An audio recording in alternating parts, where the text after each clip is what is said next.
L'intervention tant attendue de M. Emmanuel Macron a eu lieu le lundi 15 mai 2023, lorsqu'il a été invité par M. Gilles Boulot à s'exprimer dans le journal de 20h de TF1. L'objectif de cette entrevue était d'aborder des sujets essentiels qui sont au cœur de l'actualité. Le président de la République s'est notamment étendu sur la question brûlante de la réforme des retraites.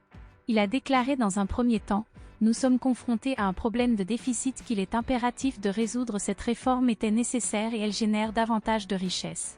Je la assume pleinement. » Il a ensuite poursuivi ses propos en précisant: « Contrairement aux allégations véhiculées, il convient de souligner qu'en utilisant l'article constitutionnel approprié, un vote a été effectué sur ce texte. Il est donc indéniable qu'il y a eu un vote concernant cette réforme.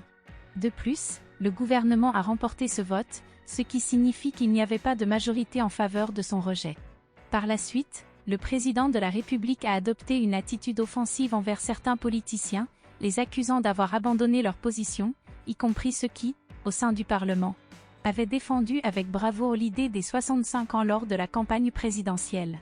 Peu de temps après le discours d'Emmanuel Macron, vers 22h, un groupe d'individus a agressé Jean-Baptiste Trogneux, le petit-neveu de Brigitte Macron, dans le centre-ville d'Amiens.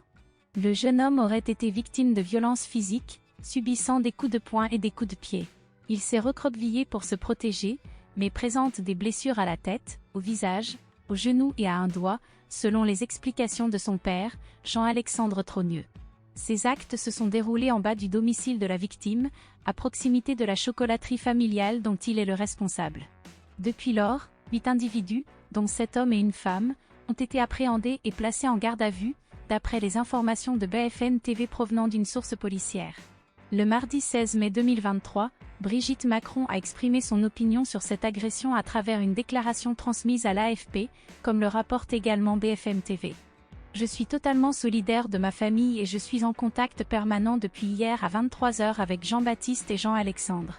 J'ai à maintes reprises condamné cette violence qui ne peut qu'entraîner le pire. » La première dame dénonce fermement la lâcheté, la stupidité et la violence des personnes impliquées.